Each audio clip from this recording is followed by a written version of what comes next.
Vamos a compartir un instante la palabra del Señor. Quiero invitarle que tome su Biblia o lea aquí delante en el libro de Marcos capítulo 2. Vamos a leer 5 versos, verso 1 hasta el 5. Marcos capítulo 2, verso 1. Puede leer Reina Valera. ¿Lo tiene? Vamos a leer en el nombre del Señor Jesús. Entró Jesús otra vez en Capernaum después de algunos días y se oyó que estaba en casa. E inmediatamente se juntaron muchos, de manera que ya no cabían ni aún a la puerta, y les predicaba la palabra. Entonces vinieron a él unos trayendo un paralítico que era cargado por 4. Y como no podían acercarse a él a causa de la multitud, descubrieron el techo de donde estaba y, haciendo una abertura, bajaron el lecho en que yacía el paralítico. Y al ver Jesús la fe de ellos, dijo al paralítico: Hijo, tus pecados te son perdonados. Vamos a leer verso 3 al 5 de nuevo. Verso 3. Entonces vinieron a él unos trayendo un paralítico que era cargado por 4, y como no podía acercarse a él a causa de la multitud, descubrieron en el techo de donde estaba y, haciendo una abertura, bajaron el lecho en que yacía el paralítico. Y al ver Jesús la fe de ellos, dijo al paralítico: Hijo, tus pecados te son perdonados. Amén y amén. Padre, gracias por tu palabra. Permítenos estar atentos a ella, dispuestos a escucharla, que haya disposición en nuestros corazones, en nuestras mentes, en nuestros sentidos.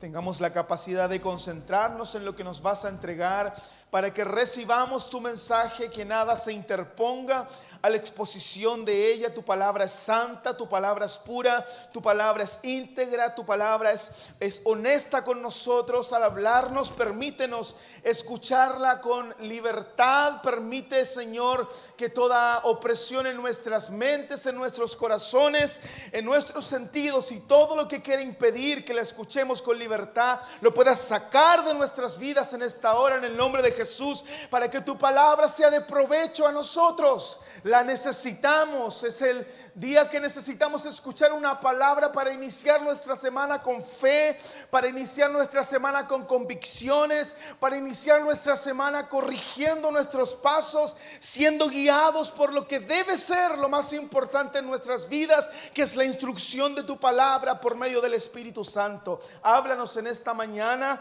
que nuestros corazones, Señor, estén abiertos a recibirla. Usa mis labios de barro. Yo soy solamente un vaso, un instrumento de barro en tus manos, para que tú hables a nosotros, Señor. Que nada en mí, Señor, se interponga para exponer el mensaje que tú has puesto en mi corazón. Lo ruego a través del santo nombre de Jesús. Amén y amén. Pueden sentarse, no tan cómodo para que no se queden dormidos.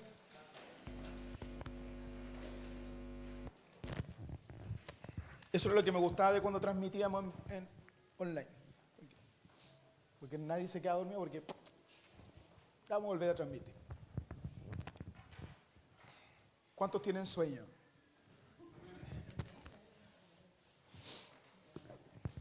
Bien. Que se vaya todo espíritu de sueño. Existió un selecto grupo de hombres en el pasado, en los tiempos de Jesús, llamados estaban relacionados con los fariseos, que eran los escribas. Han escuchado hablar de los escribas, ¿cierto? Saduceos, fariseos, escribas, eso están como siempre ahí en las lecturas que tenemos de los evangelios. Este selecto grupo de escribas, llamados escribas, se considera que existen desde mucho tiempo antes. No solamente aparecen en los tiempos de Jesús, sino que existen desde mucho tiempo antes de Jesucristo y el Nuevo Testamento.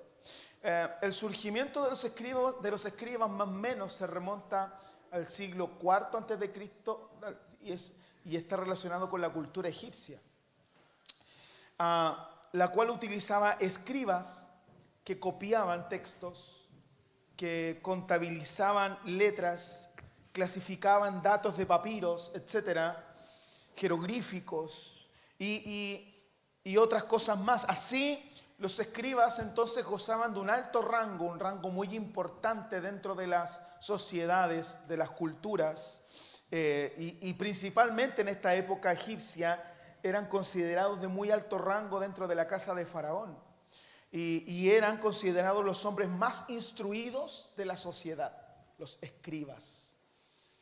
Los escribas en el antiguo Israel eran hombres sabios cuya labor constituía en estudiar los textos, en copiar y enseñar la ley de Dios. También redactaban documentos legales, ofrecían interpretaciones sobre la escritura, etc. Tienen una labor bastante importante y considerada dentro de la nación de Israel. Estos hombres eran meticulosos. De hecho, por ahí hay uno muy conocido por nosotros que era Esdras. Él fue un escriba, Esdras, que también hay un libro llamado Esdras. Por si no lo ha visto, ahí en la Biblia hay un libro que se llama Esdras. Estos hombres eran muy meticulosos en la transmisión de la escritura.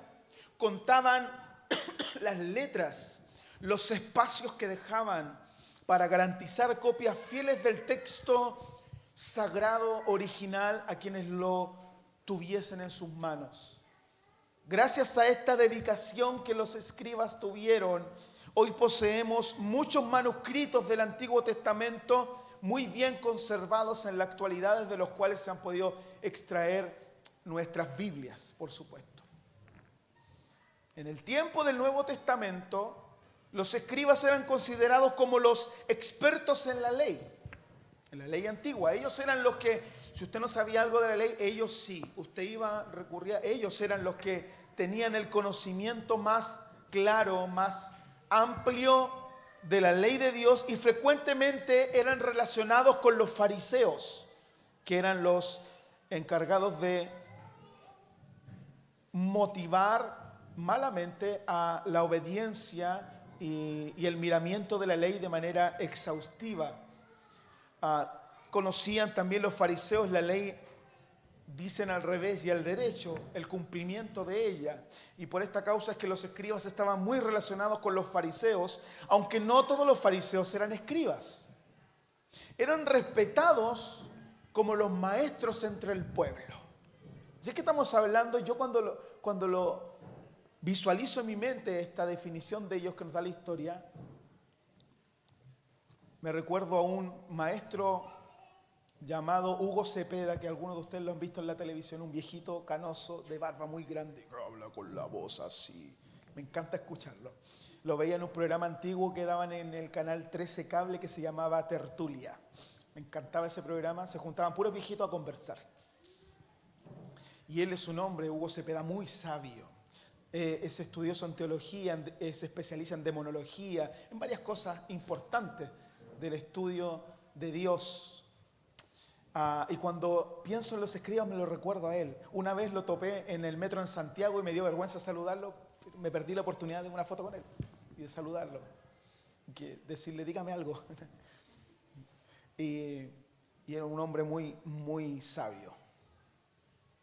Ahora, a pesar de esta sabiduría que existía y existe actualmente en los escribas, los escribas tienen un problema. Y ahora en esta parte la voy a subtitular El problema de los escribas. A propósito, no les di el título del mensaje, se los voy a dar después. Ahora quiero hablarles del problema de los escribas. Con el tiempo, estos hombres sabios, los escribas, comenzaron a añadir tradiciones humanas a la ley de Dios. Además de lo que estaba escrito, le añadieron tradiciones a la ley de Dios. El enfoque de ellos se centró tanto en la letra de la ley que olvidaron el espíritu de la ley. Un poco lo que dice el apóstol, que la letra sin el espíritu nos mata. No es que haga mal estudiar, pero cuando estudias y lees solamente por llenarte de conocimiento, ese conocimiento te va a terminar dañando si no está acompañado del espíritu. Y ellos se enfocaron tanto en la letra de la ley que olvidaron el espíritu de la ley. Esto los llevó a imponer reglas y cargas que Dios nunca había ordenado. ¿Se ha topado con gente así? ¿O ha visto por ahí predicadores así? Hace poco vi uno de Santiago súper conocido, no voy a dar apellido, haciendo una, perdóneme la expresión y queda grabada porque para mí esa es una imbecilidad absoluta, que no tiene nada que ver con Dios. Pero está lleno de líderes, pastores y ministros así, que hacen y dicen cosas que Dios no manda a decir ni hacer porque no están escritas. Y si no está escrita, no las debe hacer. No invente, ¿ya? No invente Román. Aquí no sirve el inventa Román. Y estos hombres, los escribas, a pesar de su elevado conocimiento y sabiduría en la ley, empezaron a imponer reglas y cargas que Dios nunca había ordenado, elevando sus tradiciones por encima de la Escritura, porque eso es lo que pasa.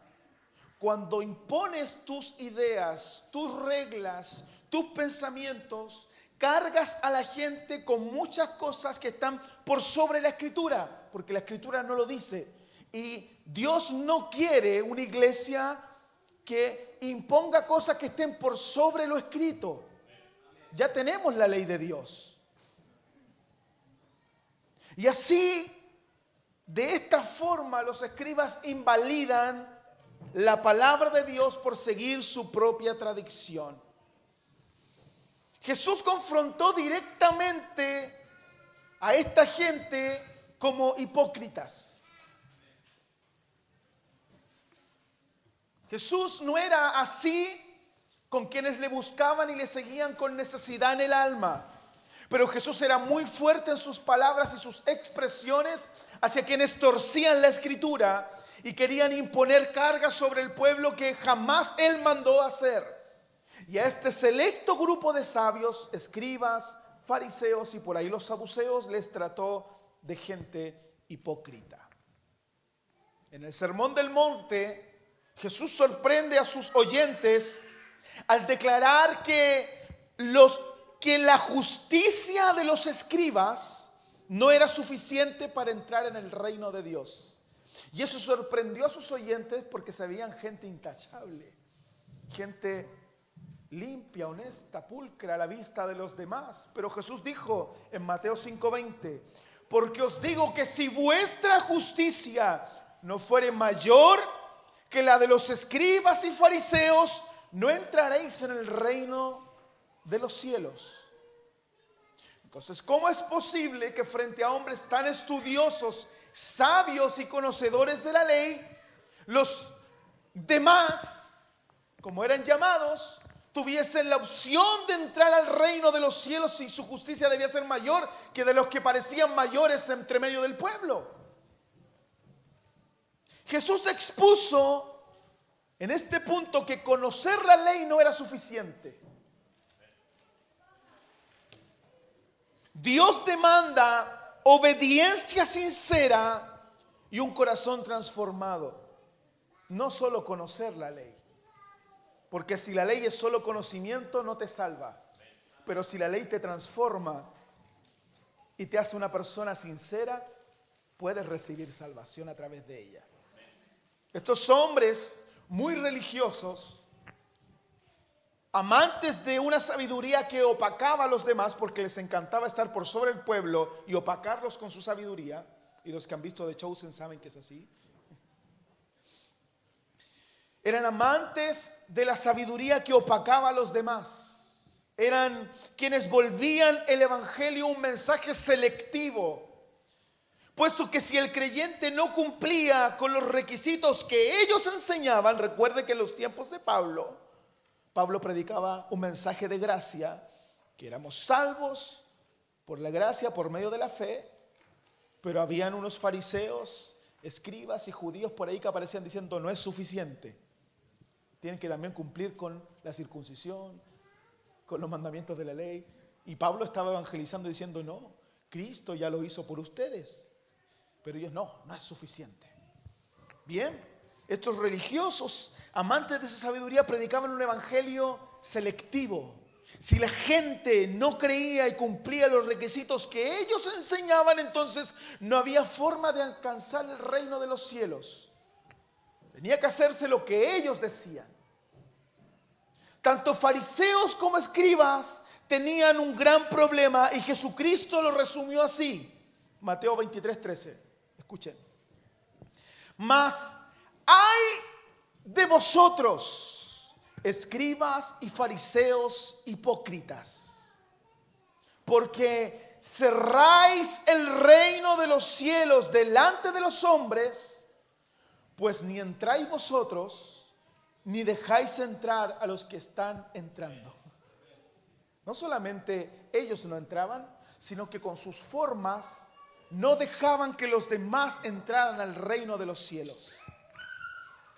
Siempre que el ser humano quiere acercarse a Jesucristo, van a aparecer obstáculos.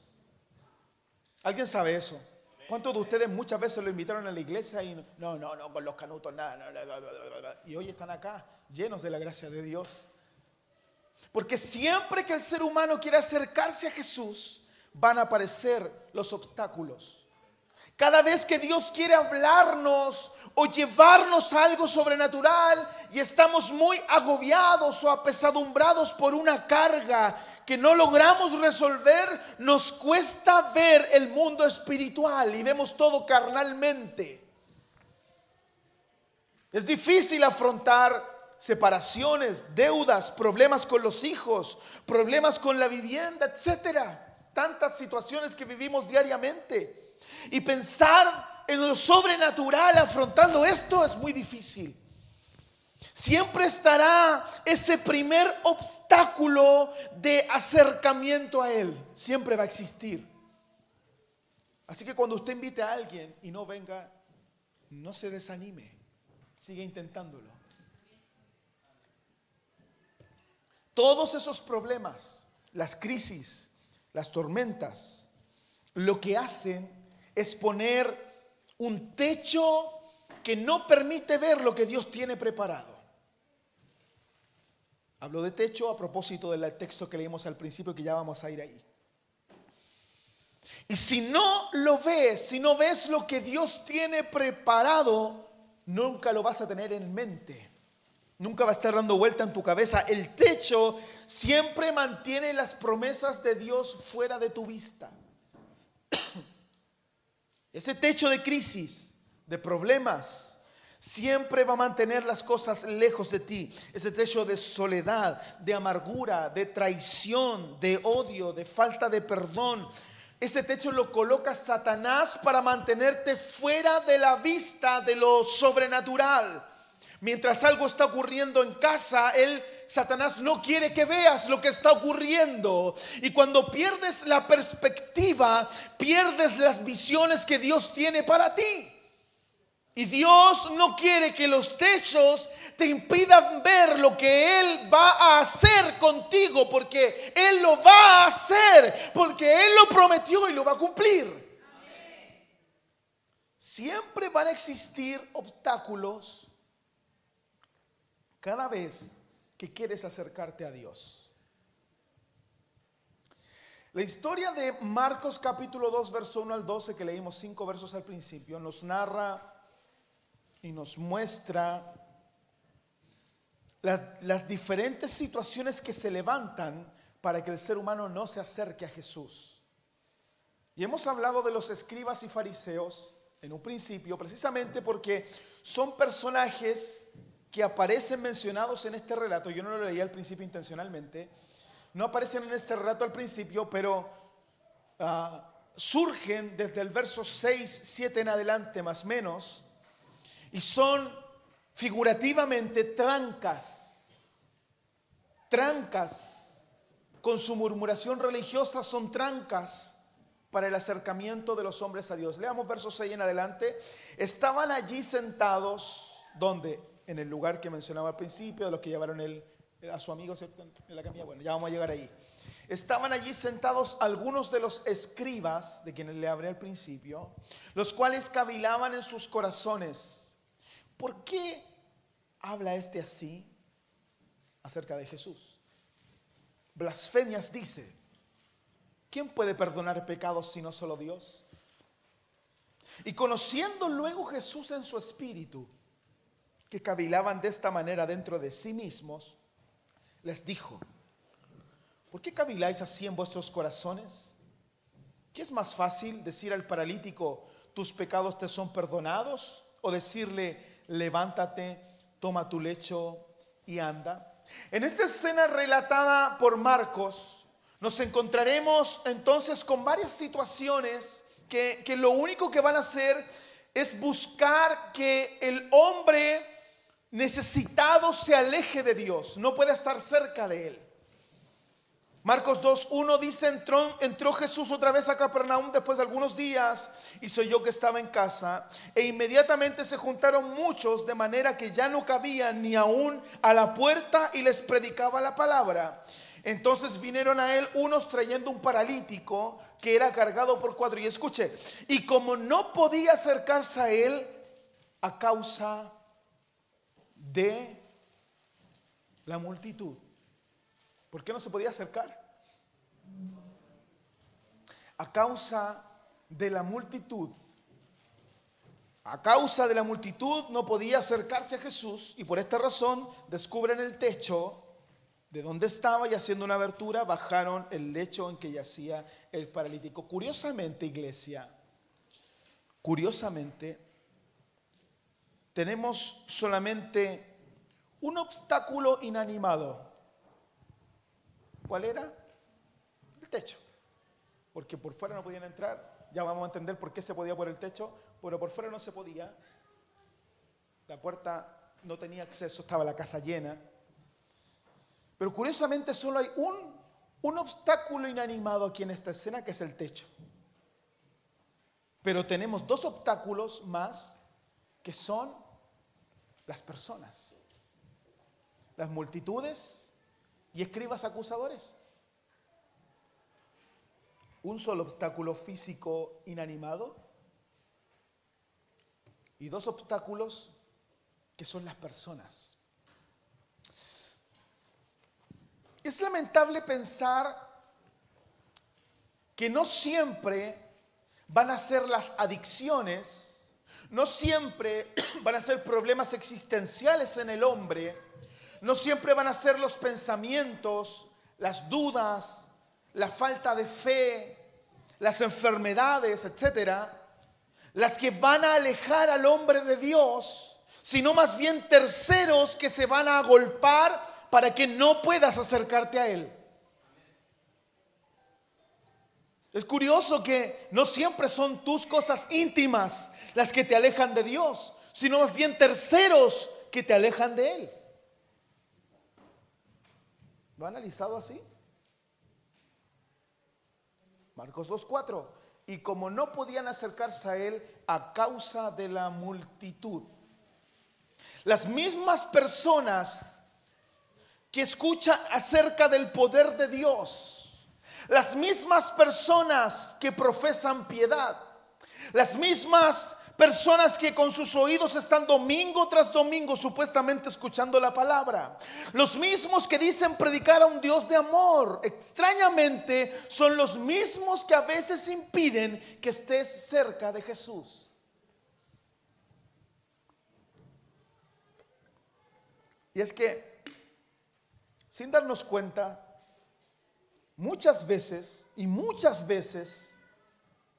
sin darnos cuenta, espero, con simples detalles, alejamos a nuestros hermanos de Cristo. Los alejamos de Cristo. Lo que murmuramos porque no nos gustó el predicador, lo que le comentamos al hermano o la hermana que está recién iniciando su vida en el cristianismo, lo que decimos acerca de este o esta otra hermano o hermana, cómo nos comportamos a los ojos de los que son más débiles en la fe o más pequeños.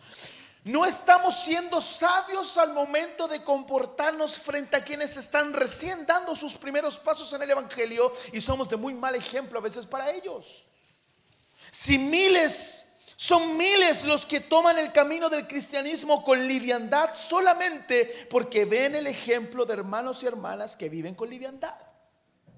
Cada vez que no somos capaces de cuidar nuestra manera de hablar frente a otros, no cuidamos nuestro comportamiento, y eso y mucho más provoca que muchos se alejen de Cristo, cuando en realidad el ejemplo que les debiésemos dar debiera acercarlos. Yo quiero estar cerca de ese Cristo, de ese hermano. El Cristo que tiene ese hermano es el que me gusta a mí. Ese es el Cristo de verdad. Y no que otros digan: yo no quiero nada con la iglesia a causa de ese hermanito.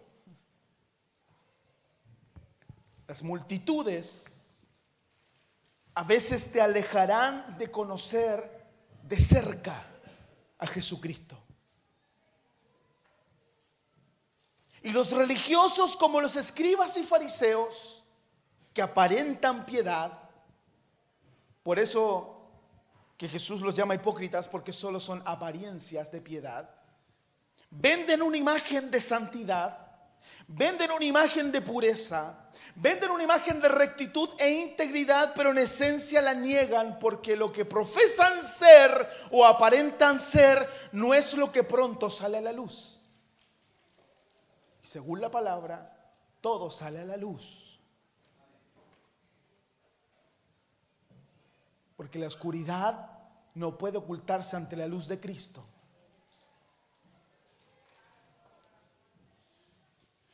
Para ellos, los escribas y fariseos, es fácil apuntar a otros contextos bíblicos. Es normal impedirte el paso hacia Cristo con palabras como: no estás apto, hermano. No eres lo suficientemente digno para estar cerca de Él.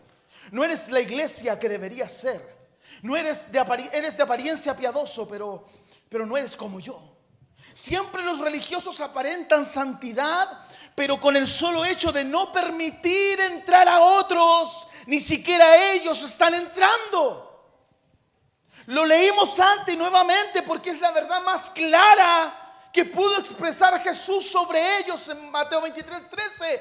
Ay de vosotros, escribas y fariseos hipócritas, porque cerráis el reino de los cielos delante de los hombres, pues ni entráis vosotros, ni dejáis entrar a los que están intentando entrar.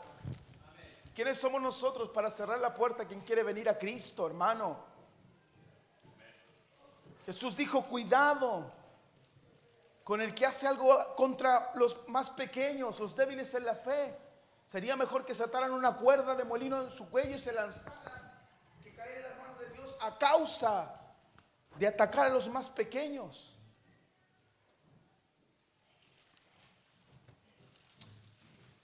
Este relato de Marcos 2, 1 al 12 inicia curiosamente cuando Jesús termina algo. Jesús termina una campaña en las sinagogas. Y cuando termina esa campaña en las sinagogas, inicia este relato en Capernaum. Jesús vuelve nuevamente a Capernaum, o Cafarnaum, también conocido. Y enseguida se corrió la voz de que Jesús había vuelto. Jesús estaba en casa, volvió a Capernaum y se agolpó la gente. Y las puertas estaban abiertas para que cualquiera quisiera venir, porque así era la vida en Palestina, era muy abierta en esa época. Por la mañana se abrían las puertas de las casas y cualquiera podía entrar o salir en una vida abierta, libre. No se cerraba nunca la puerta a menos que se quisiera evitar las visitas. De hecho, era muy común en ese tiempo, no lo sé hoy, no he estudiado respecto a la vida judía actual, pero en ese tiempo era muy común mantener las puertas abiertas para que cualquiera pudiese ir y visitar a sus vecinos, hermanos. Una puerta abierta en una casa era una invitación a que todo el que quisiera entrar, entrara.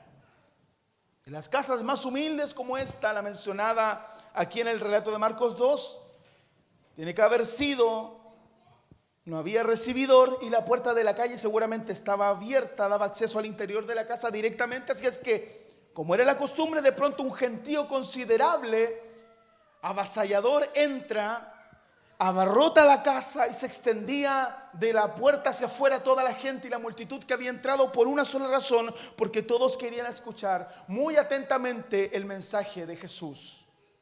A esta multitud llegó un grupo de hombres que llevaban una camilla y en esta camilla llevaban a un amigo que estaba paralítico. Pero el problema fue que no pudieron abrirse paso entre la gente porque les expliqué, la casa estaba abarrotada de gente. Pero eran personas con iniciativa. No se iban a quedar ahí quietos sin hacer algo. Ellos llegaron ahí porque Jesús estaba en casa y dijeron, no nos vamos de aquí hasta que nuestro amigo entre en contacto con Jesucristo. ¿Por qué le decía que el techo es importante? Porque antiguamente en Palestina, insisto, no lo sé hoy, no he actualizado mi conocimiento actual de cómo es una construcción de casas en Palestina o en el Medio Oriente, pero antiguamente las casas su techumbre eran planas. Acá en Chile no es así, por las lluvias que son más intensas, depende de los países, pero en esos lugares el techo era plano, lugares desérticos, techos planos, como una terraza, que se usaba generalmente para estar tranquilos y para descansar. Por eso es que usted, si ha visto The Chosen, se va a encontrar con casas que tienen escaleras por fuera, ¿cierto? Porque el techo, como era plano, lo utilizaban para poder descansar, para estar tranquilos. Y la cubierta era muy simple porque estaba formada por vigas planas que atravesaban la casa y no tenían una separación aproximadamente una entre otra como de 1 metro. Y la cubierta era muy simple. La mayor parte de la cubierta era de tierra. Y no era raro que le creciera hierba en el tejado a las casas, a causa de la tierra que había. Así que usted subía, miraba el techo, era un espacio al medio lleno de tierra y pasto. Por lo tanto, no fue una cosa muy difícil para ellos subir y abrir el techo. No es un techo como el de nuestras casas. Tal vez su casa haya que usar algo para cortar la lata del techo, se usa lata de zinc, o si es de fibrocemento, tal vez hay que romperla, quebrarla, no lo sé, pero es un poco más complejo. Aquí era muy simple hacer una abertura en el techo y el espacio era suficiente para que descendiera la camilla. Por lo tanto, no fue difícil descubrir el relleno entre medio de las vigas y bajar la camilla, hacer un agujero lo suficientemente grande y bajar por él al enfermo justamente a los pies de Jesús. Aquello no era un destrozo considerable porque más adelante el dueño de casa iba a poder nuevamente cubrirlo de la misma forma fácil en que se cubría. Cuando Jesús vio la fe de estos hombres y que pareciese a simple vista que estos se reían de los obstáculos, porque yo llego a un lugar y lo veo agolpadísimo de gente, no voy y lo más probable es que ya después vengo de nuevo. Me pasa cuando voy ¿a quién le pasa cuando va al supermercado? Llega a ver las cajas, no había, no quedaban. Cuando vemos, a mí me pasa mucho que no me gusta el tumulto de gente, es todo amontonado, me carga ir a la feria, al supermercado abarrotado de gente, no me gusta. Entonces, muchos de nosotros cuando nos enfrentamos a eso preferimos devolvernos y para la otra. Pero estos hombres tenían una decisión importante en sus corazones. Y Jesús por eso ve la fe de ellos, que sortearon un obstáculo complejo para poner al enfermo justamente a los pies de Cristo. Y complacido de esto, Jesús dice al hombre, lo mira y le dice: hijo, a causa de la fe de ellos 4, tus pecados te son perdonados. Imagina un poco lo que estaba en contra de este hombre para acercarse a Cristo. Ya no había acceso a la casa porque las multitudes, dijimos, le alejaban de Jesús. Hombres religiosos mirarían a bien lo que iba a acontecer. No había un acceso directo a Jesús. Pero lo que más impediría a este hombre acercarse al maestro era precisamente su enfermedad, porque era paralítico. No había opción para él. Y el grito del alma de este hombre es precisamente el título de este mensaje. El título de este mensaje es: ayúdenme a acercarme a Él. Porque surge en el corazón de este hombre un grito desesperado de: ayúdenme, ayúdenme porque no puedo solo. ¿Están acá? ¿O allá? Acá. ¿Están acá? Muchas veces no podemos solos. ¿Alguna vez has llamado a alguien para pedir ayuda porque no puedes solo? Generalmente me ocurre cuando tengo que armar muebles en la casa. Ya no está mi hermano Asael, que me armaba los muebles. Pero está Claudio, a veces Josué, y cuando pueden me ayudan. Esteban está ahora también. Armamos uno entre los dos. No nos llamen a armar muebles. Se lo recomiendo. Pero cuando necesitamos de alguien más, hay cosas que no podemos solo, necesitamos de alguien más que esté con nosotros. Y casi pudiese escuchar el grito desesperado de este hombre: ayúdenme, ayúdenme porque no puedo solo y quiero estar cerca de Jesús. Ayúdenme a acercarme a Jesucristo. Quiero estar cerca de Él. Quiero estar donde Él está. Quiero entrar en casa y acercarme a Él. Sé que si lo logro, Él puede sanar mi enfermedad, pero no puedo solo. Acérquenme a Jesús. Y muchos hemos escuchado expositores diciendo: acércate a Jesús. Pero no muchos nos han dicho: quiero ayudarte a que te acerques a Él. Yo quiero acercarte a Él. Porque es simple darle la responsabilidad al otro, pero cuando el otro no puede. Y es cierto, multitudes se agolparon e impedían que entrara. Religiosos que no entraban y tampoco lo iban a dejar entrar. Todo estaba en su contra, pero había 4 amigos. 4 amigos que no lo iban a juzgar. 4 amigos que no lo iban a echar fuera. 4 amigos que iban a vencer cualquier obstáculo con tal que él estuviese cerca de Jesús. Y como no podían acercarse a él, a causa de la multitud, descubrieron el techo de donde estaba y haciendo una abertura bajaron el lecho en el que yacía el paralítico. Y al ver Jesús la fe de ellos, dijo al paralítico: hijo, tus pecados te son perdonados. Aquí hay algo curioso.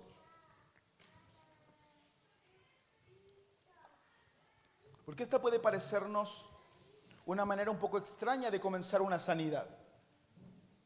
Porque generalmente, cuando alguien está enfermo, no busca perdón de pecados, sino sanidad para su enfermedad. No es tan ilógico lo que estoy diciendo.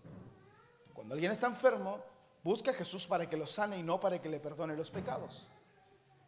Y cuando Jesús ve bajar al paralítico y ve la fe de ellos, le dice al hombre: hijo, tus pecados te son perdonados. No le dice: hijo, levántate, sal de tu lecho y anda, que fue lo que le dijo a los escribas.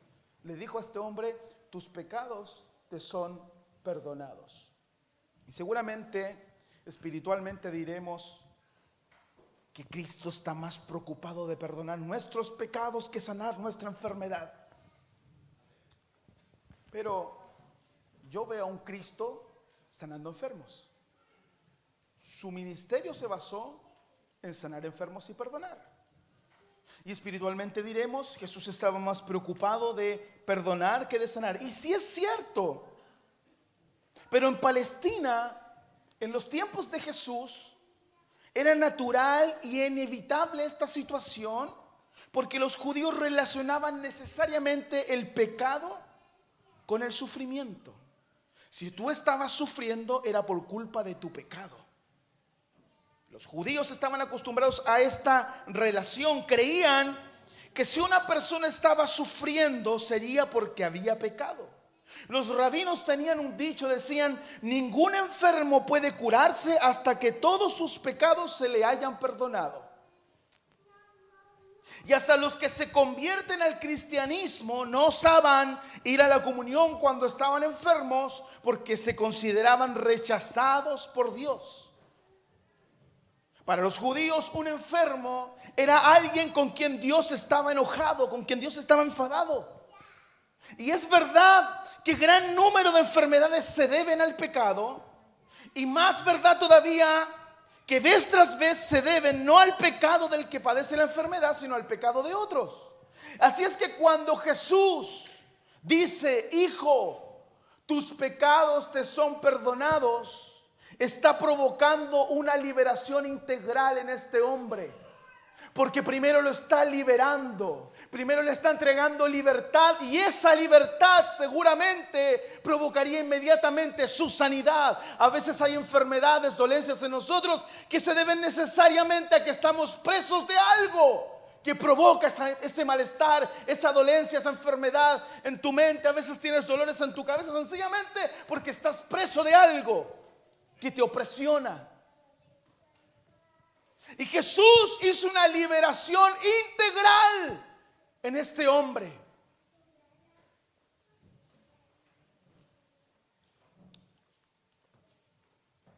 Y si no ha estado atento a todo lo que he hablado, ahora quede atento porque voy a terminar y entregarle el mensaje de hoy.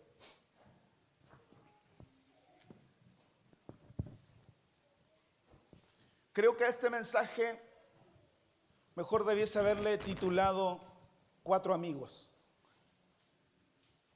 que para mí son los más importantes de esta historia después de Jesús.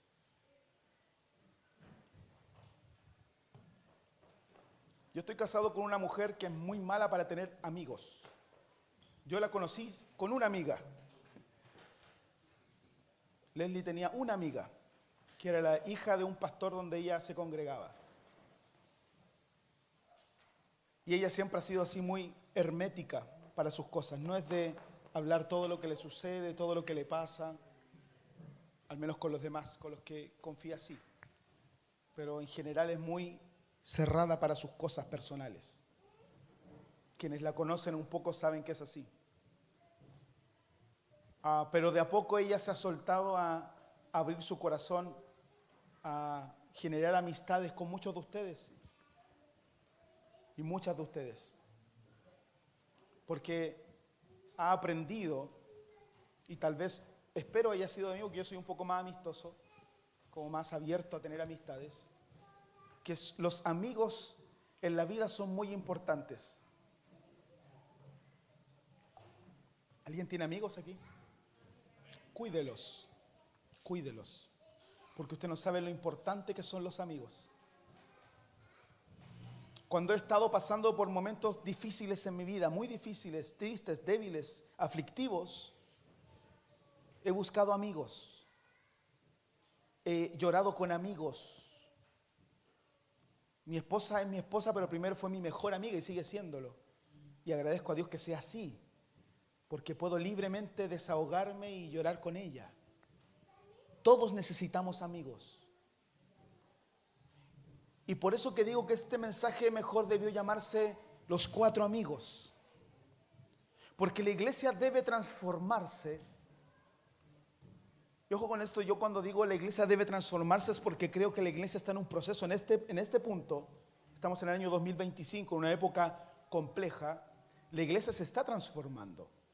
La iglesia siempre, esto no es, está hablando de herejía. La iglesia siempre, desde año que inició la iglesia, que fue cuando, Hechos capítulo 2, con el derramamiento del Espíritu Santo, se inicia la iglesia neotestamentaria. Desde esa época hasta hoy la iglesia ha sufrido muchas transformaciones, muchísimas.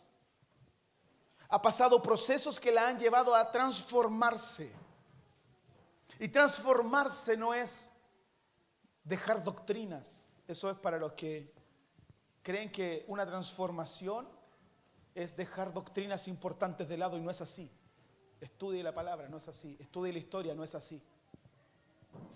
Y la iglesia siempre ha sufrido transformación. Por eso digo, la iglesia debe transformarse, porque la iglesia está en un punto de transformación. Estudie la historia de la iglesia y se va a dar cuenta que estamos actualmente en un punto neurálgico, importante para la iglesia, que es un punto de transformación. Y creo fielmente que la iglesia debe transformarse, la iglesia debe progresar, debe salir de formas religiosas que han apartado a los hombres de Cristo. A veces con nuestras actitudes, formas, los apartamos de Jesús. Pero la iglesia debe transformarse porque la iglesia debe reflejar a Jesucristo. Alguien debe entrar por ahí y lo que debe ver aquí es a Cristo.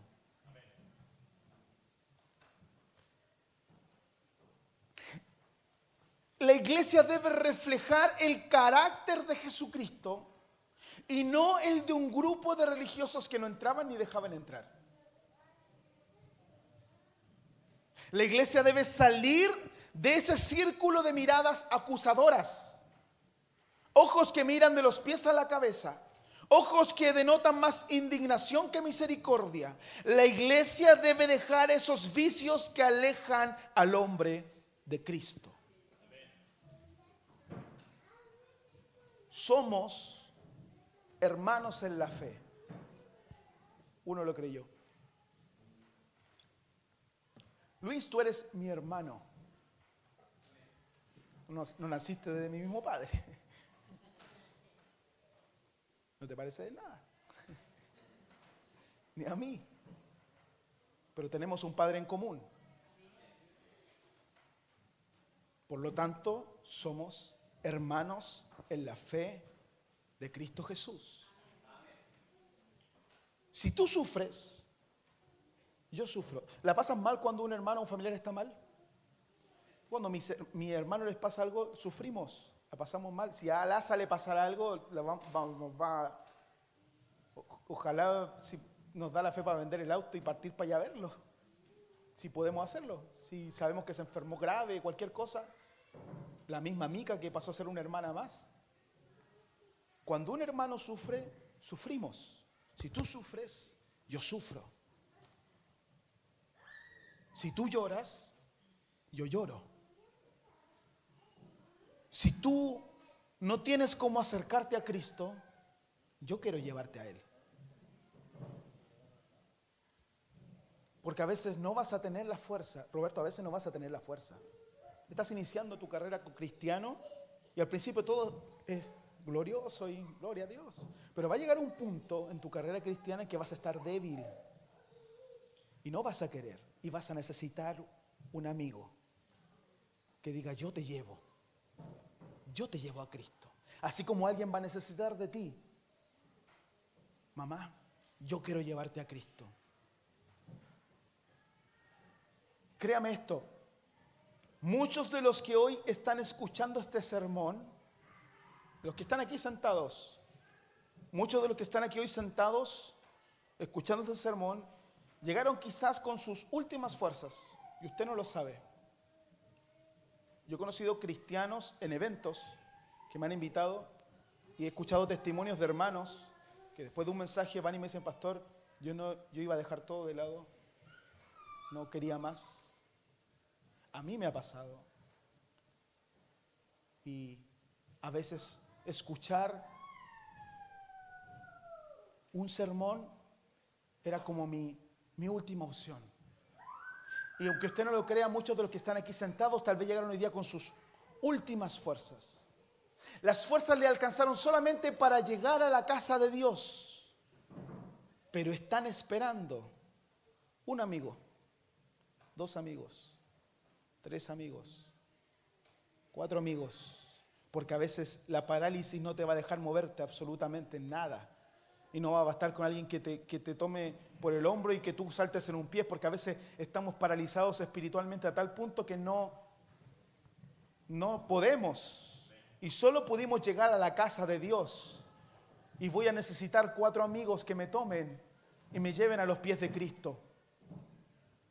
Puedo escuchar en mi espíritu el grito desesperado de un paralítico espiritual diciendo, ayúdenme. Ayúdenme a acercarme a Cristo porque no puedo. Estoy cansado de los que solo me cuestionan y me apuntan y quiero ver esos amigos que están viendo mi dolor y me llevan a los pies de Cristo. ¿Usted cree que los pastores la pasamos bien? Siempre, que el pastor le está yendo súper bien. ¿Ha visto la camioneta del pastor? Todavía no la terminó de pagar. Y la compré en un trabajo anterior. si la debe estar. No, si mire con la efusividad que predica debe estar, pero usted lo ha visto ahí cuando predica y nos entrega el mensaje. No, si el pastor, me gustaría estar como el pastor, no, le gustaría estar como yo. Porque usted ve a un pastor, a un ministro, a José que nos ayuda harto aquí en el servicio, a los músicos adelante, todo. Nos ve adorando, los ve sirviendo, los ve en la casa del Señor haciendo algo por la obra de Dios, pero no siempre eso que estamos haciendo significa que interiormente estemos ahí arriba. Como dijo tal vez burdamente para algunos de ustedes que lo escuchen, y lo dijo mi suegro hace muchos años, él me dijo: Fernandito, nosotros tenemos que ser como payasos de circo pobre. Y tenemos que ser payasos, aunque suene irrisorio, vulgar decirlo, me dijo, tenemos que hacerlo porque cuando usted está en la casa del Señor puede estar pasándola muy mal, pero tiene que pintarse una sonrisa para que el público sonría como hacen sonreír los payasos al público, ¿cierto? Da lo mismo como está ahí en el circo él, pero su sonrisa pintada tiene que motivar al público, me decía, a que haya alegría y gozo, pero usted no sabe interiormente lo que están viviendo su hermano, su hermana que está intentando animarlo. Y finalizo con una escritura que he abrazado con todo mi corazón, que está en 1 de Juan capítulo 4, porque aquí hay algo puntual maravilloso. Dice, en esto consiste el amor, no en que nosotros hayamos amado a Dios, sino en que Él nos amó y envió a su Hijo para que fuera ofrecido como sacrificio por el perdón de nuestros pecados. Queridos hermanos, dice Juan, a causa de esto, ya que Dios nos ha amado así, es glorioso porque todos, ¿cuántos saben que Dios los ama? 5. ¿Cuántos saben que Dios los ama? Y esto es glorioso porque cuando sabemos cuánto Dios nos ama, Juan dice, queridos hermanos, ya que Dios nos ha amado así, también nosotros debemos amarnos los unos a los otros. Verso 12. Esto es glorioso. Nadie ha visto jamás a Dios. Amén. Cristo, dice la Escritura, le dio a conocer. Pero nadie lo ha visto porque es espíritu, dice Juan. Nadie ha visto jamás a Dios. Pero mire lo que dice Juan. Pero si nos amamos los unos a los otros, Dios permanece entre nosotros. Y entre nosotros su amor se ha manifestado plenamente. Cuando nos amamos de verdad y estamos preocupados unos por otros, el mundo va a ver a Cristo Jesús manifestado. La manifestación en carne de Cristo, de Dios en Cristo Jesús, que está en 1 Timoteo 3:16, indiscutiblemente grande es el misterio de la piedad, Dios fue manifestado en carne. Esa manifestación en carne, para ser visible a los hombres, no ha terminado. Algunos creen que terminó con Cristo en la cruz. No ha terminado. Hoy la iglesia debe manifestar a Cristo y hacerlo visible a los que lo necesitan. La iglesia es el cuerpo de Cristo en la tierra y debemos manifestar a Cristo a los que lo necesitan. ¿Cómo podemos lograrlo? 4 amigos. Visito, se debería haber llamado 4 amigos, de hecho le voy a cambiar el título. 4 amigos. 4 amigos. Gente que quiera llevar la necesidad de otro y llevarlo a los pies de Cristo. Alguien necesita de ti el día de hoy. Es muy común decir alguien necesita de Dios, pero es poco común decir alguien necesita de mí. Porque yo necesito de Dios, pero alguien también necesita de mí. Es curioso decirlo, alguien necesita de ti. Porque nadie va a sentir un abrazo de Dios, que es espíritu, pero sí el abrazo de un hermano amigo que refleja a Cristo. Nadie va a escuchar tal vez una voz audible de Dios hablándole al oído, pero sí la palabra de un hermano amigo que le diga al oído, estoy contigo, sigue adelante, continúa, yo te llevo a Cristo. Alguien necesita de ti hoy. Alguien pide a gritos, amigo, acércame a Jesús. Ya no tengo fuerzas, pero por favor, usa las fuerzas que a ti te quedan y llévame a Cristo Jesús. ¿Me puedes cargar? Porque no puedo. ¿Me puedes cargar en el hombro? ¿Me puedes llevar? No, es que ando con un dolor en la espalda complicado esta semana, así que para la otra te llevo. Te necesito, hermano, amigo, amiga. Te necesito. Necesito tu ayuda. Necesito tu oración, hermana Ivonne. Esa oración que haces con la hermana potente la necesito. Todos los días, cuando te juntes, ora por mí. Necesito escuchar tus alabanzas, Isa. Manténlas, las necesito. Nos necesitamos. Necesito tus abrazos, Julio.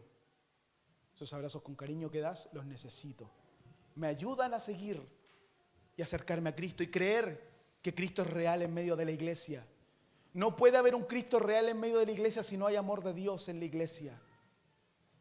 No existe Cristo en tu corazón si no hay amor de Dios en ti. No existe Cristo en tu corazón. Se está escapando y necesitas que alguien te lleve a Él de nuevo. No sé a quién tienes al lado, pero ¿puedes decirle te necesito? Curiosamente, tal vez sea tu amigo, tu amiga, tu hermano.